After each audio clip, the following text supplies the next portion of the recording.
There is a place on this earth where 5 of the world's greatest mountain ranges collide in a single knot of rock and ice so violent, so impossibly vast, that geographers had to invent a name just to describe it. They called it the Pamir Knot, and at its center, landlocked, ancient, and almost entirely unknown to the world that endlessly defines it, lies Afghanistan. Most people come to this name carrying the weight of decades of headlines. War, conflict, crisis. And yet the moment you actually look, truly look, at what this land contains, something shifts. Something in you goes quiet, because what you are looking at is not a country defined by its wounds. You are looking at one of the most geographically extraordinary, historically layered, and humanly complex places on the surface of this planet. And almost nobody talks about that. The first thing you notice, flying over Afghanistan, is the scale of contrast. From above, the country reads like 2 different worlds stitched together. In the south and west, there are deserts so flat and featureless they look like a sea of dried clay, bleached to the color of old bone. The Registan, a name that simply means land of sand, stretches across the southwest in low red dunes, ancient and utterly indifferent to the modern world. But then the land rises. It rises so suddenly that from the air the transition looks like a collision.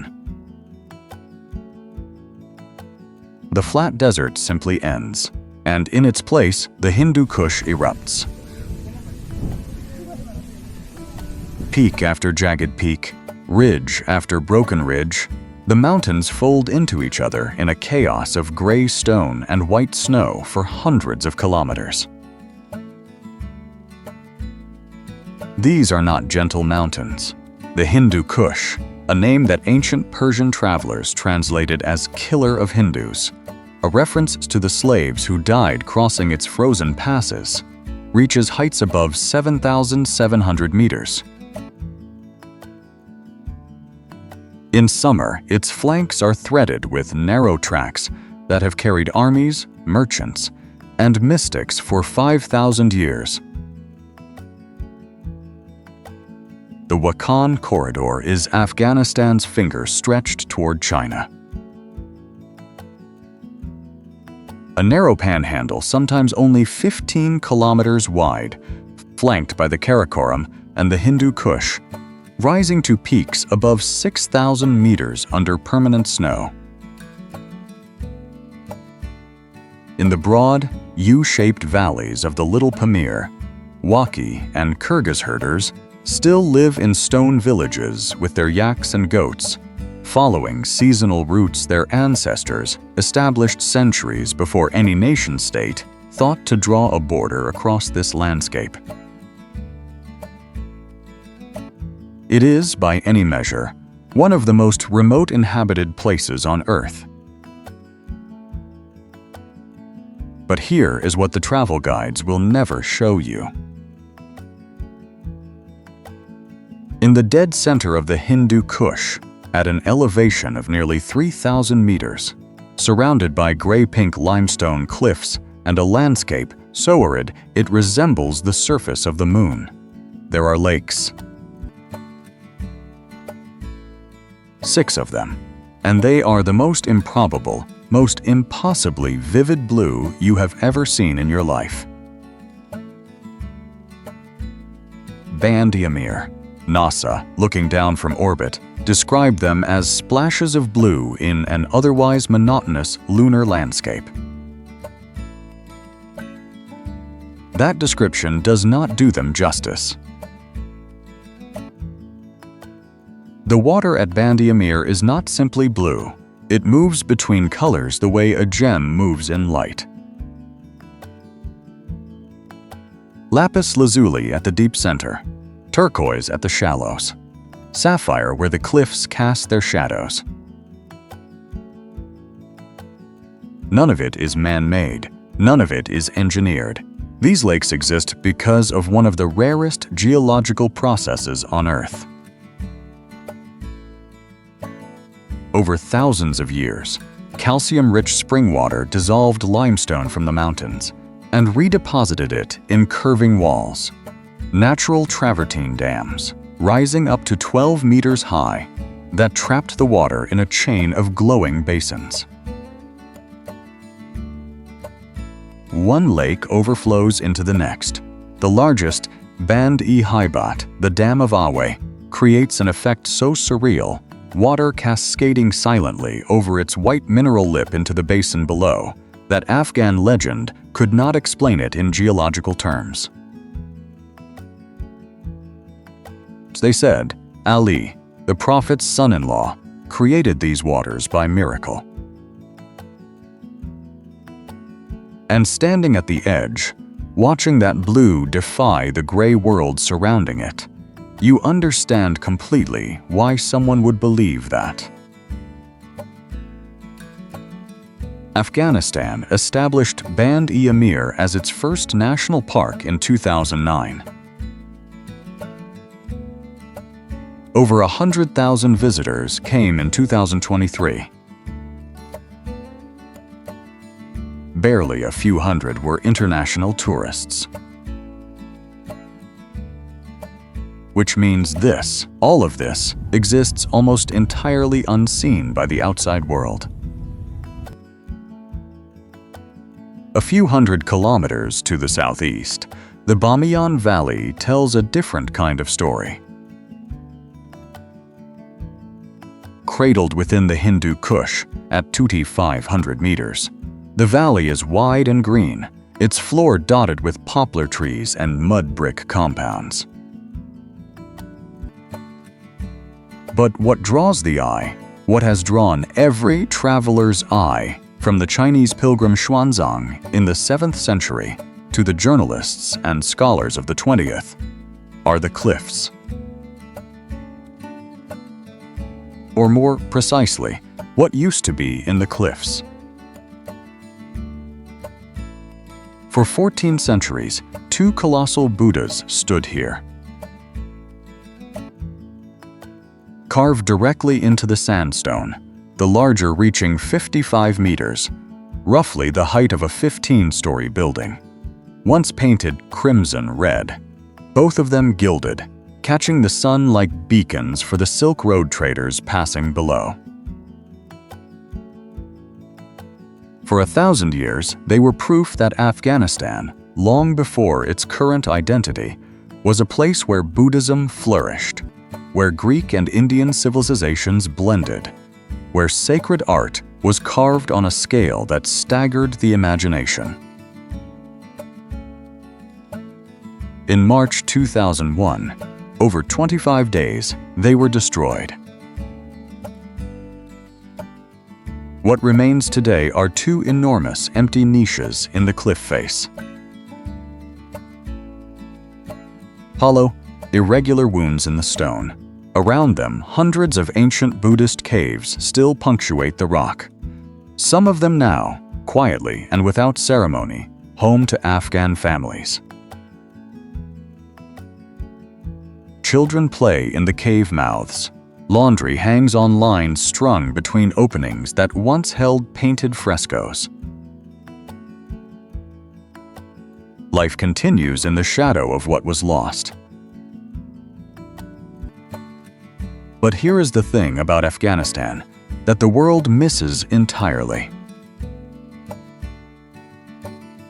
This land has been scribed and erased, built and destroyed again and again across 5 millennia.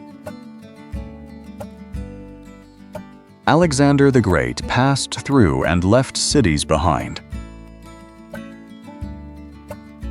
The Silk Road ran through here and left the entire world changed. Empires have crashed against these mountains and broken apart, while the valleys between them continued. season after season, with the planting and the harvest, the tea and the prayer, the family gathered at dusk. Not the headlines, not the history of invasions, but the realization, slow and then sudden, that this land has been outlasting everyone who ever tried to define it. That the mountains standing silent over Bamiyan's empty niches were standing there before the Buddhas were carved. That the blue water of Band-e-Amir was glowing in its limestone basins 1,000 years before any army marched past it. They have been defined by this land, by its scale and its beauty and its absolute, uncompromising refusal to be anything other than what it is. Afghanistan, a place that does not ask for your understanding, only your attention. Nobody tells you this about Afghan cities. They don't feel like cities in the way the modern world has trained you to understand that word. No gleaming towers of glass, no sanitized pedestrian zones, no careful, curated version of itself presented for outside consumption. Afghan cities are raw, they are layered. They smell of grilled meat and exhaust and cardamom and something older, something that has been accumulating in these streets for centuries and has no name in any language you already speak. They are, in the truest sense of the word, alive. The first thing you notice about Kabul is the altitude. The city sits at 1,790 meters, cradled in a narrow mountain valley, and the air has a particular quality, thinner than you expect, bright in a way that makes colors sharper. In the early morning, the mountains ringing the city are perfectly clear. The call to prayer threads through the cold air, from a dozen minarets at once, each slightly out of sync. So the adhan arrives not as a single sound, but as a layered, overlapping conversation between towers. Then the morning begins, and everything changes. Kabul does not ease into its day. It detonates into it. The streets fill with a density of movement that feels physically improbable. Trucks loaded with vegetables, motorcycles threading gaps that don't logically exist. Handcarts piled with everything from watermelons to spare car parts. Men in shalwar kameez and men in western jackets and men in both at once, the city wearing its contradictions openly without apology. Walk into Puli Kishti Bazaar and the city reaches into you through every sense simultaneously.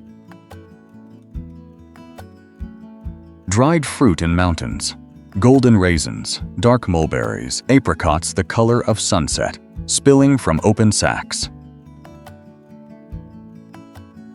Spices in shallow trays, turmeric the yellow of raw sunlight, saffron threads weighed on scales more delicate than jewelry counters. Deeper in, butchers work in the open air, whole carcasses hanging on iron hooks. The sound is its own architecture, the rhythmic hammering of a metalsmith shaping copper. The murmur of two men negotiating over glasses of tea, voices low and unhurried, as if the transaction is secondary to the relationship. And then there is Chicken Street. Kuche Murga carries a ghost inside it. In in the 1960s and 1970s, this was one of the great stops on the hippie trail, the overland route from Europe to India. Western travelers came for carpets and lapis lazuli, for hand-hammered silver jewelry, for the atmosphere of a city that felt like the crossroads of all civilizations. Walking it today is an act of layered time. You are standing in the present, but the present is standing on decades of history that have not been cleared away, only built over. Kabul holds its contradictions without resolving them. That is its nature, and somehow, in that refusal to resolve, it becomes one of the most honest cities on earth. 400 kilometers to the west lies a city that has been called the Pearl of Khorasan. The Florence of the East, the city of 1,000 scholars. None of those names are exaggerations. Herat was already a major center of civilization when Alexander the Great passed through in 330 BCE. The Silk Road ran directly through it. The Timurid dynasty made it, in the 15th century, one of the greatest cultural capitals in the Islamic world. A city of poets, astronomers, painters, and architects working at a level that contemporary Europe would not surpass for another century. What the Timurids left behind is the Friday Mosque. The moment you understand why people never leave Herat is the moment you walk out of the dark entrance corridor and the courtyard opens before you. It is almost 100 meters long. And every surface is covered in mosaic tilework of such density, such precision, that it takes a moment for the brain to process what the eyes are receiving. Blues in every shade, from pale morning sky to the deepest lapis. Whites and creams and golds woven through in geometric patterns that repeat and shift and never quite lock into a predictable rhythm. Bands of Quranic calligraphy curving around arches. The tile workshop that maintains its exterior has been producing and replacing mosaics since the 1940s, the craftsmen working with the same techniques, the same pigments that Timurid tile masters used 600 years ago. In the early morning, the light catches the tiles at an angle that makes the entire western wall appear to glow from within. Not reflect, glow. Stand there long enough, and you will understand why Islamic architecture placed such complete faith in geometric pattern. Because what you are looking at is not decoration. It is an argument, made in fired clay and mineral pigment, for the existence of something infinite. Herat is also the city of saffron. In the cool autumn mornings of October and November, tens of thousands of small purple crocus flowers open for just a few hours each day. Pickers, the vast majority women, move through the rows harvesting by hand, pulling 3 crimson stigmas from each flower with practiced fingers.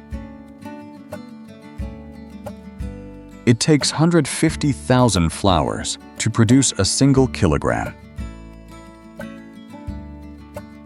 Afghan saffron has been named the finest in the world 9 consecutive times. The world's most expensive spice, grown here by these hands, There is a moment in Mazar-i-Sharif that nobody prepares you for. You approach the Blue Mosque through the city streets, past traffic and market stalls. And then you pass through the gate into the mosque's gardens. And the city simply stops. The sound of traffic is replaced by the soft, continuous cooing of approximately 10,000 white doves.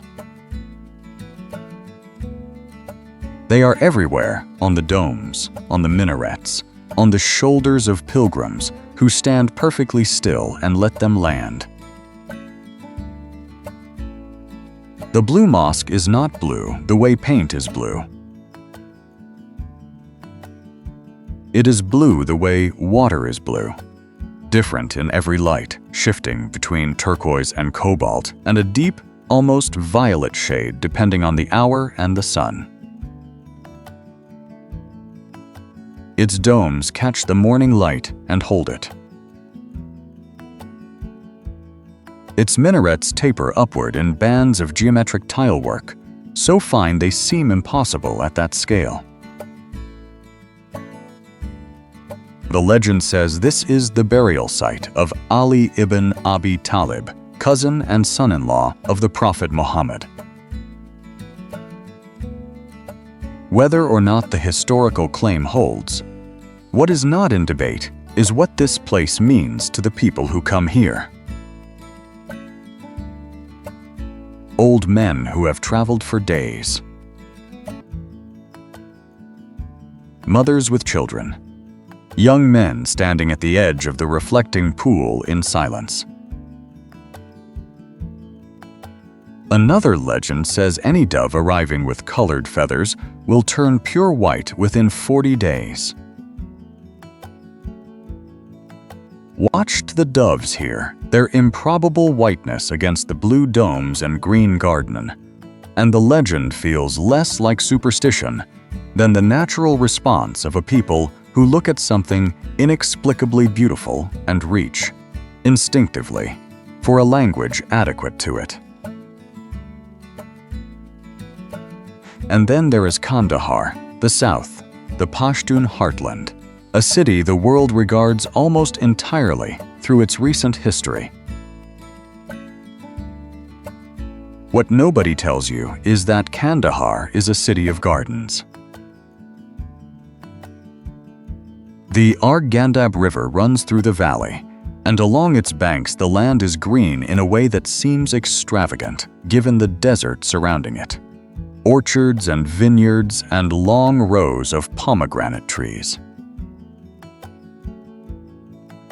The variety grown here, large, deep ruby, seed so heavy with juice they burst at the slightest pressure, has been called simply the best in the world. Botanists believe Afghanistan may be one of the original homelands of the wild pomegranate, which means the fruit has been growing here, in this particular light and soil, for longer than most human civilizations have existed. That is Kandahar, a city that contains, quietly, behind its walls and in its orchards, a depth of history and beauty that has nothing to do with headlines. That is, in a sense, Afghanistan itself. There is a sound that every Afghan knows before they know anything else. It comes in the darkness, before the sun has touched the mountain peaks, before the bazaars have opened. It rises from the minarets, not from one, but from many, each voice slightly different, layering over each other across the rooftops like a net of sound cast over the whole city. The adhan, the call to prayer. For the outside world, this is often described as background, local color. But for the people who live inside it, the adhan is not background. It is the architecture of the day itself. It is how time is organized, how a person is reminded, repeatedly and without compromise, of where they stand in relation to something larger than themselves. The day begins in the dark. After Fajr prayer, the house begins to wake properly, and in cities like Kabul and Herat, this means the sound of the tandoor. The neighborhood baker, awake since before the adhan, feeds his clay oven until the interior walls reach a heat you can feel from the doorway. In minutes, the naan is done, blistered, slightly charred at the edges, the interior soft and steaming. Customers arrive carrying cloth to wrap it in, walking home with the bread still warm against their chests. This bread is not a side dish in Afghanistan. It is the meal. It is the utensil. It is the thing around which everything else is organized. If a piece falls to the floor, it is picked up and placed somewhere elevated, on a wall, a ledge, so it is not stepped on. In a country where that labor is rarely easy, that matters. In the villages, the morning is shaped by different demands. Children carry containers to the communal spring or the Kerez's outlet. The ancient underground water channel, delivering mountain groundwater to the surface after traveling, in some cases, many kilometers underground. The first chai of the morning is brewed over a small fire, drunk in small glasses in the quiet before the physical work of the day begins. If the home is the private heart of Afghan life, the bazaar is its public nervous system. The layout follows a pattern so old it predates the concept of urban planning. Trades cluster together. The metalworkers in one lane, their hammers ringing in a percussion that carries 3 streets away. The fabric sellers in another, bolts of cloth in emerald and saffron and deep crimson stacked to the ceiling. The spice dealers presiding over open sacks with the quiet confidence of men who know what they are selling is irreplaceable. The bazaar has a smell that exists nowhere else on earth. Not a single smell, but a palimpsest of smells. The warm breath of fresh naan from around a corner. The sharp mineral note of raw lapis lazuli. The dark, resinous perfume of oud wood chips smoldering at a carpet shop entrance. The dusty sweetness of dried apricots. And beneath all of it, the particular smell of sun-warmed mud brick. The smell of the city thinking out loud. A purchase in an Afghan bazaar does not begin with a price. It begins with a greeting, then an inquiry about health, then about family, then tea, drunk unhurriedly, while the real conversation circles slowly toward its purpose. This is not inefficiency. It is a system of trust building that predates every modern financial instrument by millennia. In a society where contracts are rarely written, the relationship is the guarantee. At the heart of the bazaar is the chaikhana, the tea house. A room fitted with low platforms and cushions, a samovar bubbling in the corner. Tea arrives in small individual pots, accompanied by a small dish of nukul. sugar-coated almonds, or pressed dried mulberry. The chai khana is not really about tea. It is about the thing that tea makes possible, which is time. Unhurried, unscheduled time. Business deals are made here, disputes are resolved. Travelers arriving from distant provinces share what they have seen along the road. Old men tell stories that their fathers told them, and the young men listen, not because they are required to, but because the stories are good and the afternoon is long. What the travel guides won't say is that the chai khana is a social equalizer. The wealthy merchant and the day laborer sit on the same cushions, drink from the same small glasses. The currency here is not money but conversation. There is a concept in Afghan life with no direct English translation. It is called hashar. Understanding it is, perhaps more than anything else, the key to understanding how Afghan society has survived what it has survived. Hashar is communal labor, voluntary, unpaid, and expected. If a family needs to build a new room, they don't hire contractors. They tell their neighbors. On the appointed day, the neighbors come, all of them. By evening, what one family could not have accomplished in weeks is done.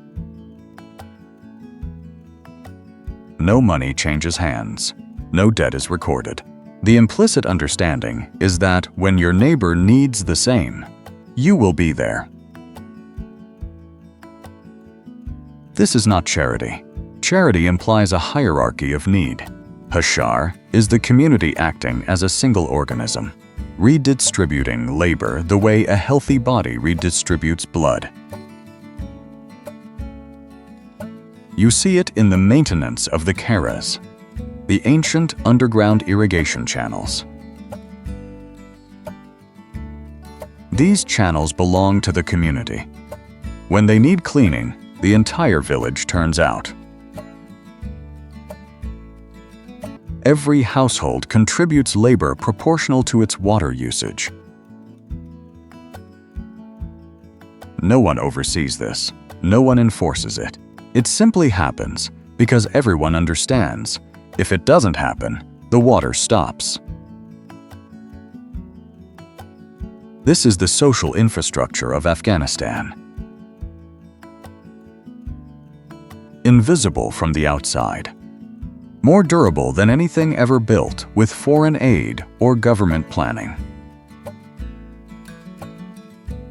As the sun drops behind the mountains, the bazaar empties. The last call to prayer sounds, and the evening belongs to the family. Behind the courtyard walls, the high mud brick enclosures that define Afghan domestic space, the household gathers. The dastarkhan is spread on the floor. Dishes placed at the center. Everyone takes from the center. No one eats alone. After the meal, the tea. After the tea, the conversation. A grandmother telling a story. Children falling asleep against the wall while the adults talk, unwilling to miss a word and unable to stay awake for it. This is the part of Afghanistan that never makes it into the headlines. The ordinary evening, the warm room, the rhythm that has outlasted everything that has ever tried to stop it. What does it mean to be Afghan? The answer is not simple. In a country where 5 major ethnic groups speak different languages, follow different customs, remember different histories. But running beneath the diversity threading through the Pashtun south, and the Tajik north, and the Hazara highlands, and the Uzbek plains, there is something consistent. A set of values so deeply held they operate not as rules but as reflexes. The Pashtuns are the largest group, organized around an ancient code called Pashtunwali, producing warriors and poets, kings and farmers in roughly equal measure. The Tajiks, Persian-speaking, historically urban, carry the literary and intellectual tradition, maintaining a continuous connection to the Persian literary world for over 1,000 years. The Hazaras occupy the Central Highlands, visually distinct in ways that have been used against them across Afghan history. Their resilience in the face of marginalization is one of the quiet, insufficiently told stories of this country. In the north, Uzbeks and Turkmen maintain living connections to the Central Asian world across the Amu Darya, their identity predating every border drawn through this region. These groups share something more durable than political agreement: a landscape, a climate, a set of fundamental values around hospitality and honor and faith that express themselves differently in each community while remaining, at their core, recognizably the same.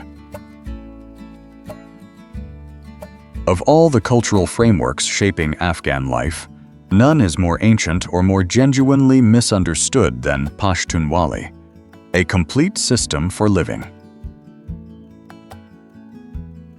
A code of behavior, unwritten and unlegislated, enforced entirely by community pressure and personal honor. It predates Islam by centuries, though Islam was absorbed into it smoothly, like a river joining a larger river without changing the current's direction. At its center is Nang, honor, not abstract honor, honor as the actual substance of a person's existence.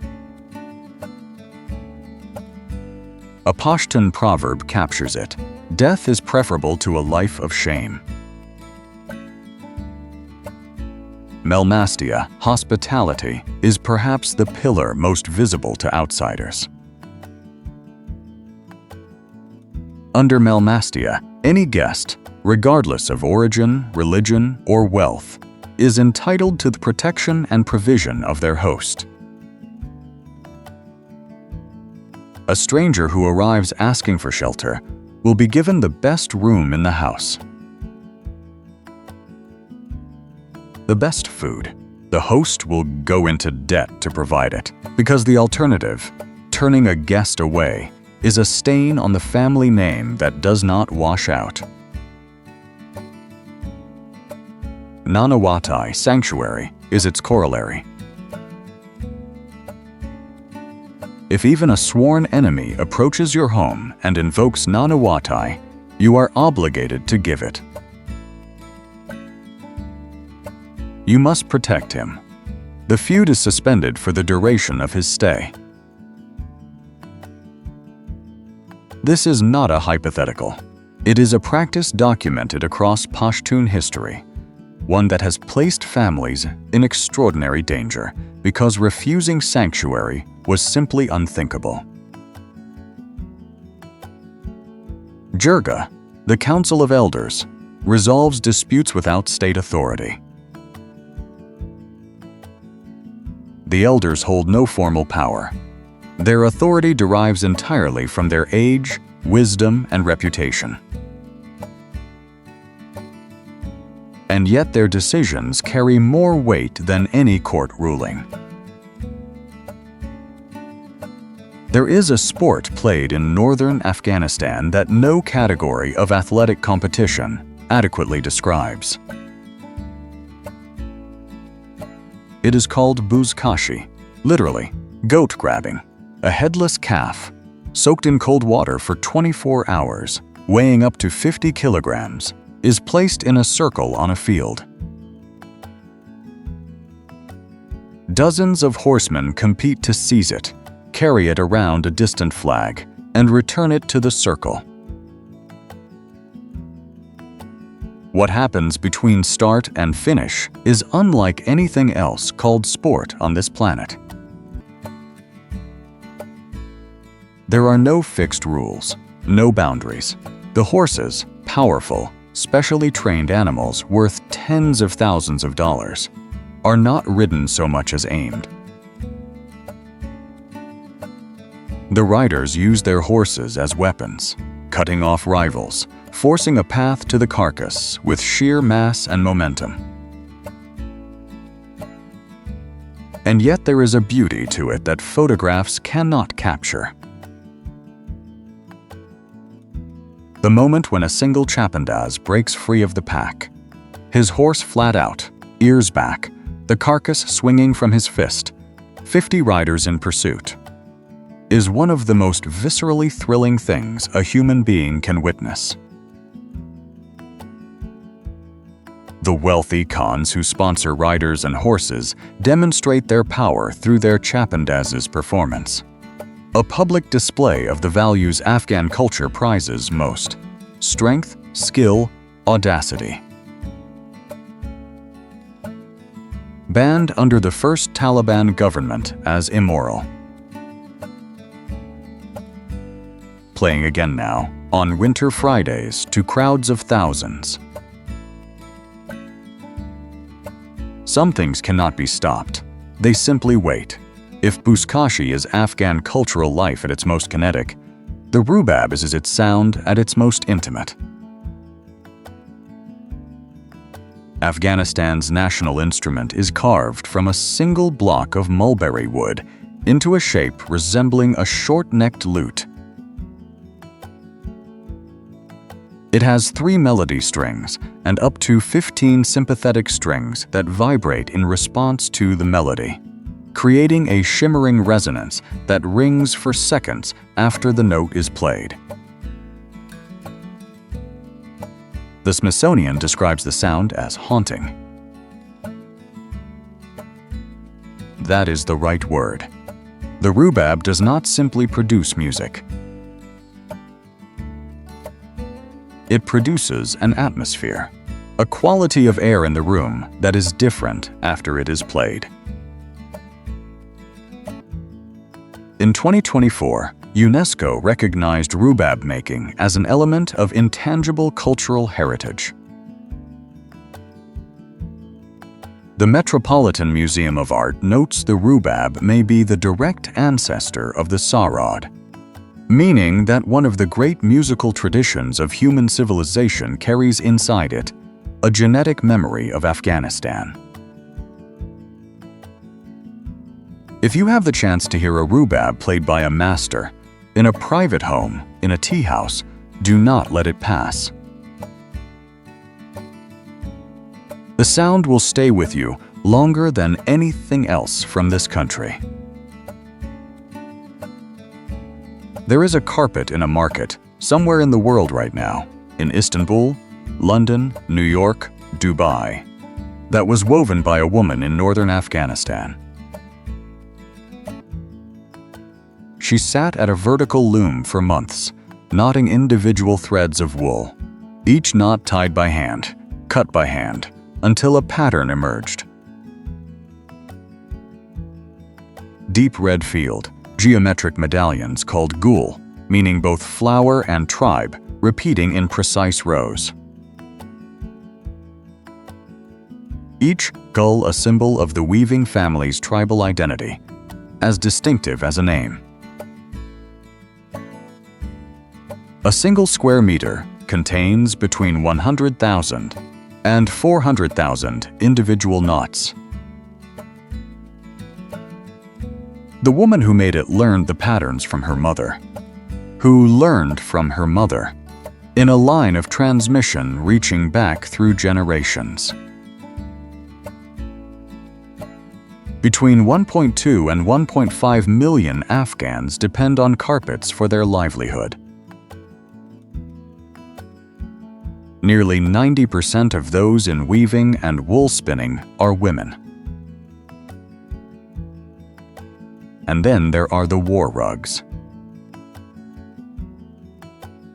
Since the Soviet invasion of 1979, Afghan weavers have been doing something with no precedent in the history of textile art. They have been weaving the war into the carpets. Literally. The traditional geometric gull began to change shape in the 1980s. The flowing bote resolved into the silhouette of a Kalashnikov. Tank treads replaced interlocking geometric borders. Helicopter gunships hovered in fields that once held flowers. These are not protest art designed for gallery walls. They are something stranger and more profound. The instinctive response of a people whose entire cultural memory is stored in textile, who encode everything that matters in pattern and color, encountering a violence so total it could not be left out of the weaving without lying about the world the weaver was living in. Art historian Nigel Lendon called them the highest tradition of war art in the 20th century. They are also the most honest document of what this country has experienced, because they do not explain or contextualize. They simply show, in the only language the weaver had, what the world looked like from where she was sitting. No account of Afghan identity is complete without the poetry. In Afghanistan, poetry is not a specialized cultural product consumed by an educated class. It is the common language of emotion, of philosophy, of love and loss and faith and doubt. A Pashtun shepherd reciting Kushal Khan Ka Tak by memory on a mountainside. An old woman in Herat quoting Rabia Balkhi, the 10th century poetess, possibly the first woman to write in the New Persian literary tradition, as naturally as she quotes a proverb. And above all, Rumi, Jalal al-Din Muhammad Balkhi, was born in 1207 in or near the city of Balkh, the ancient city in northern Afghanistan, that Alexander called the most beautiful in all of Asia. Afghans call him Balkhi their own. Iran calls him Rumi. Turkey calls him Mevlana. He belongs to all of them, and to something larger. To the Persian literary and spiritual tradition that stretches across national borders like weather. But he was born here, under these mountains, and the fact that the world's most widely read poet in the English language came from a valley in northern Afghanistan is one of the most startling, most completely overlooked facts about this country. When an Afghan quotes poetry in conversation, and they do regularly, they are not showing off. They are reaching for the most precise instrument available to say something true. In a culture where poetry has been the primary technology for conveying complex meaning for over 1,000 years, the poem is simply the most accurate tool for the job. That is Afghan identity, the poem, the carpet, the rubab, the code of honor that says a stranger at your door is sacred. The game played on horseback with a fury that looks like chaos and operates, to those who understand it, with the precision of a language. There is a moment that happens in every Afghan home, at every meal. that no restaurant in the world has successfully replicated. It is the moment the dasturkhan is spread. A large cloth unrolled across the floor. The family settling cross-legged around its edges. The dishes arriving, placed at the center within reach of everyone simultaneously. No individual plates, no assigned portions, no hierarchy of who gets the best piece. The food is communal from the moment it leaves the kitchen. Everyone eats from the center. Everyone is, by the simple geometry of the dasturkhan, equal. This is not merely a style of eating. It is a statement of values enacted 3 times a day across a country of 40 million people. If you want to understand Afghanistan through a single dish, eat Kabuli pulao. This is Afghanistan's national dish, the dish every Afghan, regardless of ethnic background, recognizes as the expression of home. Served at weddings and funerals, at Eid, and at the welcoming of a guest who has traveled far. The foundation is basmati rice, cooked in a lamb broth with char masala, cumin, cardamom, cinnamon, black pepper. That, once you have smelled it reducing in a pot, becomes permanently associated in your memory with warmth and welcome. Then finished in dam, sealed and steamed over low heat until every grain is separate and perfectly tender. And then the crown. Julienned carrots caramelized in oil and sugar until they soften into something between vegetable and confection. Dark raisins scattered through, slivered almonds toasted golden, the warm, sweet caramel notes of the carrots, cutting through the savory depth of the lamb-scented rice in a combination that should not work as well as it does. Serving Kabuli pulao is always an act of generosity, a statement that for this occasion, for this guest, nothing has been held back. Mantu are dumplings, thin pasta circles filled with ground lamb, diced onion, and a restrained blend of cumin and black pepper. Pleated and sealed by hand, each one a small act of craft. What arrives at the table is the dumpling drowned in layered sauces, a garlicky yogurt at the base, a tomato sauce enriched with chickpeas over it, dried mint scattered over everything. Hot dumpling, cool yogurt, earthy chickpeas, fragrant mint contrast as the engine of flavor. In Afghan homes, mantu is prepared for guests. Not because it's expensive, but because it's time-consuming. The act of making it is an expression of care, a way of saying you were worth my time. Bolani, flatbread stuffed with potato or spinach, pan-fried until golden, served with thick strained yogurt. Korma, the great category of slow-cooked stews, absorbing whatever is available and returning it transformed. And threading through all of it, chai.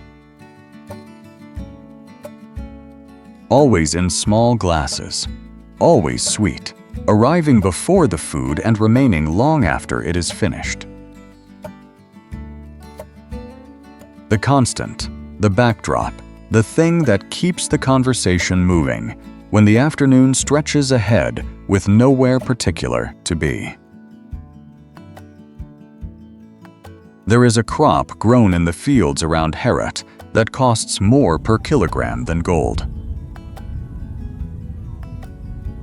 The saffron grown in western Afghanistan, awarded by the Brussels-based International Taste Institute 9 consecutive times, is the finest in the world.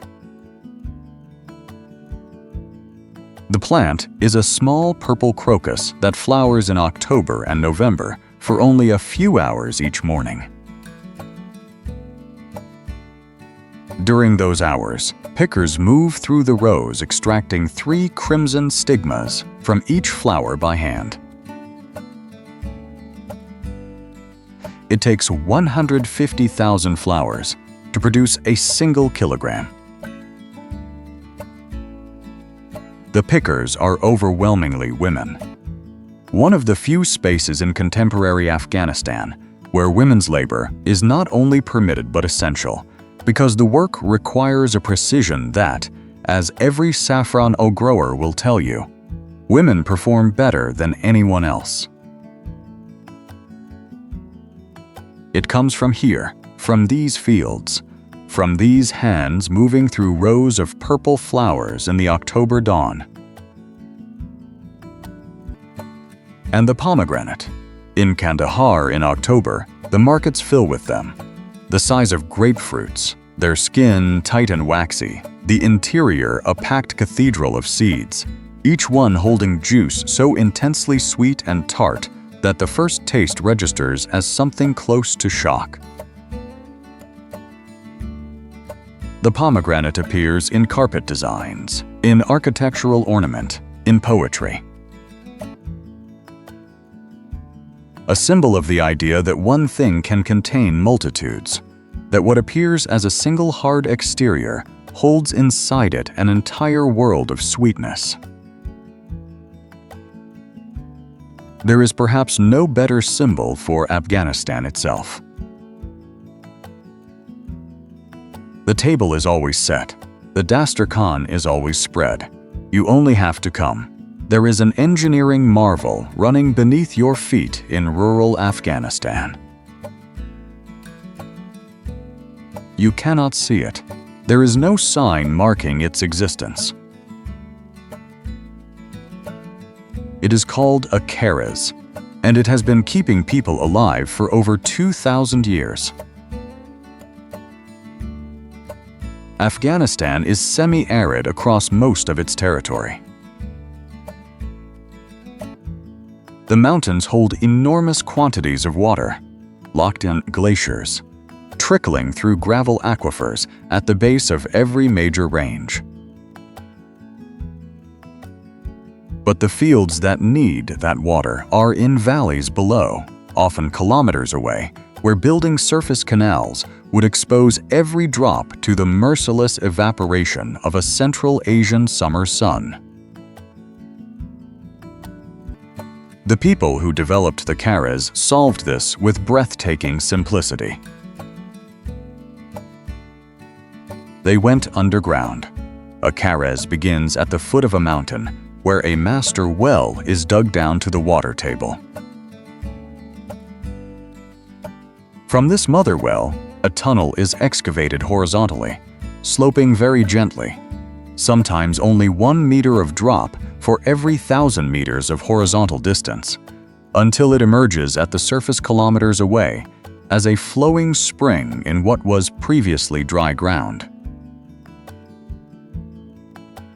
The genius is in the slope, too steep, and the water erodes the tunnel walls. Too flat, and the water stalls. The correct gradient, achieved by generations of builders, measuring with nothing more than a string weighted with a stone, keeps the water moving at exactly the right speed. From above, a keres is visible only as a dotted line of small mounds stretching across the landscape like stitches in dry skin. Afghanistan historically had between 6,000 and 7,000 keres systems, irrigating more than 160,000 hectares. The water that emerges is cool even in midsummer, clean, and delivered by gravity alone, a pump that has run continuously, requiring no energy input for 2,000 years. The Keres is not merely an irrigation system. It is the physical infrastructure of Afghan civilization. Every major settlement in the arid zones grew up around a Keres outlet. Maintaining it operates on the same principle as Hashar. Every household contributes labor proportional to its water usage. No one is paid. The alternative to collective maintenance is collective thirst. Many Keres have dried up in recent decades, victims of drought, diesel bore wells, and years of conflict that prevented maintenance. The disappearance of each Keres is the disappearance of the civilization it sustained, quietly, leaving behind only the dotted line of shaft mounds in the dry ground and the memory of the water that once ran beneath them. Afghanistan was once one of the world's great horticultural countries. In the 1960s, high-value fruit and dried fruit provided nearly half of Afghanistan's total export revenue. The Shamali plain north of Kabul produces grapes of exceptional quality. The agricultural tradition of cultivating vines outlasting every political and religious restriction placed upon it. The northern provinces produce fat, sweet almonds. Mulberries drop in such quantity during summer that children arrive home with hands and lips the color of bruises. Approximately 1.5 million Afghans, roughly 4% of the population, are Kuchi, pastoral nomads organized around the twice-yearly movement of animals between lowland winter pastures and high mountain pastures of summer. Their sheep and goats and camels cover hundreds of kilometers on paths held only in the accumulated knowledge of the families that walk them. The image is extraordinary. A Kuchi family on the move, the women in elaborately embroidered dresses of deep red and black household goods carried on camels moving with slow, rocking dignity through mountain passes. The whole assembly moving through a landscape that seems made for exactly this kind of purposeful passage. But the Kuchi way of life is under pressure. The droughts of the late 1990s killed an estimated 75% of livestock in some areas. The border fence Pakistan has been constructing along the Durand Line cuts off winter pastures that Kuchi families have used for generations. Landmines have killed Kuchi animals and people in numbers no registry fully captures. When the last family stops following the ancient migration routes, the ecological knowledge they carry, which pastures recover fastest, which springs are reliable in drought years, will be gone. It will not be written down. The Afghan carpet industry employs 1.2 to 1.5 million people, nearly 90% of them women. The wool begins with fat-tailed Karakul sheep. The yarn dyed traditionally with materials the landscape provides. Pomegranate rind for yellows, walnut husks for browns, madder root for the deep reds that are the signature of Afghan Turkmen work. 10,000 knots a day for a skilled weaver. several million knots for a large carpet. Months or years of work. What emerges will outlast the weaver, the loom, and the house the loom stood in. A well-made Afghan carpet, properly cared for, will last 200 years. Beyond the carpet loom, the Afghan economy operates in spaces no development report fully captures. The money changer, who tracks exchange rates in real time. The truck driver running a freight route that no logistics company operates. The teenager repairing mobile phones from a mat in the bazaar, having taught himself from tutorial videos on the same phones he now fixes. The formal systems have failed, repeatedly and comprehensively. And yet the economy persists, built on social capital and the accumulated trust of generations. Doing what the Khares does, finding the gradient, going underground when necessary, and emerging, kilometers later, as a flowing spring in dry ground. The water always finds a way, so do the people. There is a photograph taken in Kabul in the 1960s that most people who see it refuse to believe is real. Women in miniskirts and headscarves walking side by side.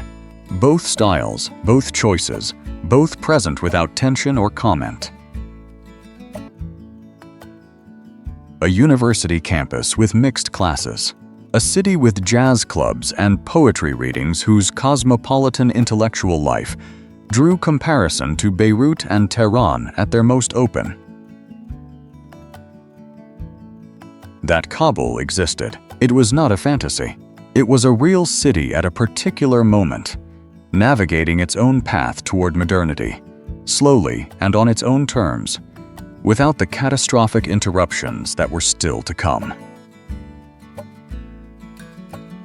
The modern chapter of Afghanistan's suffering begins in April 1978 with a coup that brought a communist government to power and began a forced modernization so brutal it generated, within months, a nationwide armed resistance. The Soviet Union sent its army across the Amu Darya in December 1979. 100,000 troops, attack helicopters, the most powerful military's machine the world had yet produced, deployed against farmers and herders who had never asked to be in the Cold War. What followed was 10 years of war that killed between 1 and 2 million Afghans.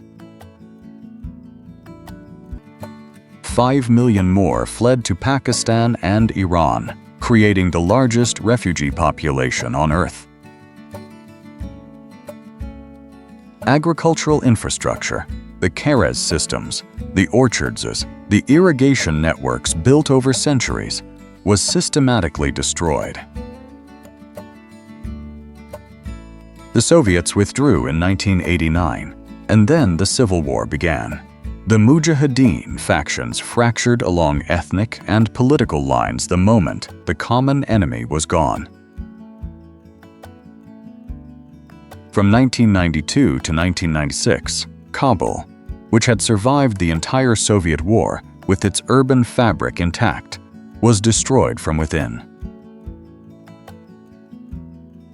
Rockets fired from the hills, by one faction landing in neighborhoods controlled by another. The Kabul Museum looted, its Gandharan Buddhist art and Bactrian gold scattered across the international antiquities market. The National Archives burned, an entire city's memory deliberately erased in 4 years. The Taliban took Kandahar in 1994, then Kabul in 1996. They brought order of a kind and restrictions on daily life, particularly for women, that had no precedent in Afghan history. Girls' schools closed, music was banned, the rubab went silent, kite flying was declared immoral and stopped. In March 2001, they destroyed the Bamiyan Buddhas, an announcement, made in stone and TNT, of a particular vision of what Afghanistan was and what it was not permitted to remember about itself. 6 months later, September 11 brought the American-led invasion, the fall of the Taliban, and the beginning of a 20-year international presence that built schools and roads and a new government, and, in August 2021, withdrew, leaving behind a country the Taliban retook in 11 days.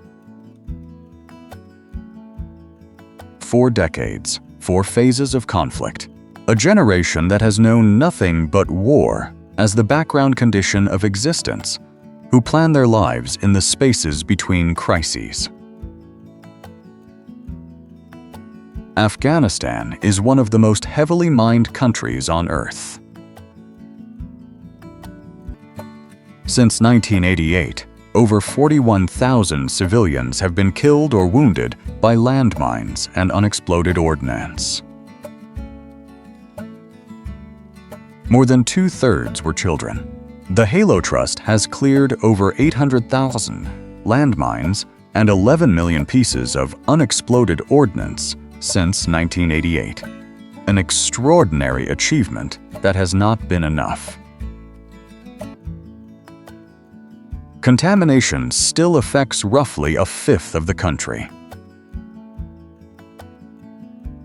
The International Committee of the Red Cross manufactures tens of thousands of prosthetic limbs in Afghanistan every year. That a humanitarian organization has built a permanent prosthetics manufacturing operation in a single country is among the most quietly devastating statistics in the landscape of Afghan suffering. And yet the demoners, Afghan men and women who walk into contaminated fields with metal detectors and probes, converting dangerous land back into simply land, describe their work in terms beyond employment. They are giving back land. The work is dangerous. They keep showing up.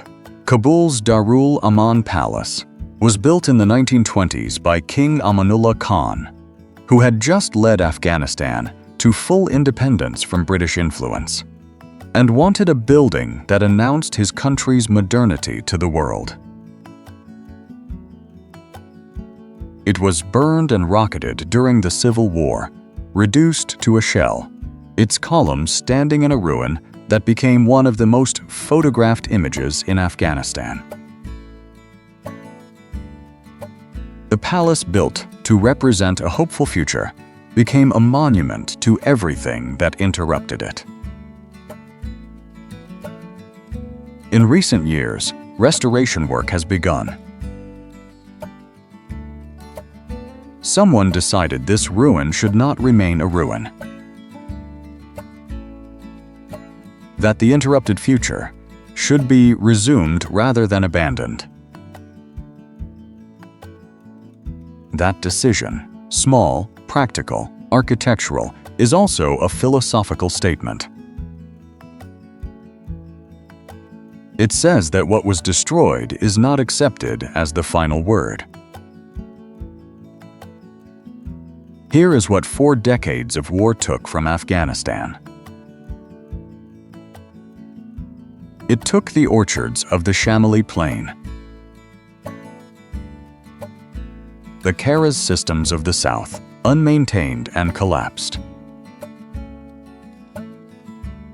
the Kabul Museum's collection, the Bactrian gold, the Gandharan sculptures, 5,000 years of civilization scattered to collections around the world that will never return them. An entire generation of educated Afghans, doctors, engineers, teachers, artists, who fled and built their lives elsewhere. It took the Bamiyan Buddhas. It tried to take the music. Here is what it couldn't take.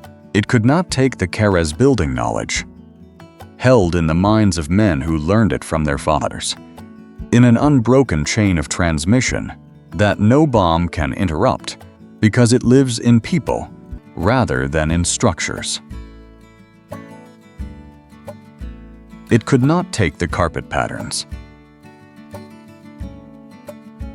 Women who fled to refugee camps in Pakistan and Iran took their looms, or built new ones and kept weaving. The patterns traveled in memory. Across borders, the weavers were not permitted to cross freely. It could not take the poetry. Rumi is not in a museum that can be looted. Kushal Khan Katak is not in a building that can be burned. They are in the mouths of people who learned them as children and will recite them to their children in whatever circumstances those children are living. Poetry in an oral culture is the most durable storage medium ever devised. It requires no electricity, no internet connection, no political permission. Only a human memory and the willingness to speak. It could not take the hospitality. In every account of journalists and aid workers and the rare travelers who have moved through Afghanistan in the difficult years, the consistent, repeated, almost bewildering detail is this: the people are extraordinarily kind. A stranger asking for water receives a meal. A lost traveler asking for directions is walked personally to their destination. This is Melmastia, operating exactly as it was designed to operate, under exactly the conditions of hardship that make genuine hospitality most costly and most meaningful. The war cannot reach the thing that produces it. It destroys infrastructure, institutions, buildings, and fields. But it cannot destroy values held not in buildings but in the character of a people, formed over millennia, tested repeatedly, and found, repeatedly, to be more durable than the forces arrayed against them. There are Afghans in Toronto and Hamburg and Sydney and in Fremont, California, called Little Kabul, who wake up every morning and make decisions shaped by a country they may not have seen in decades. They send money home. They maintain the culture in the new places. Afghan restaurants where the Kabuli pulao is made from the same recipe the cook's grandmother used in Herat.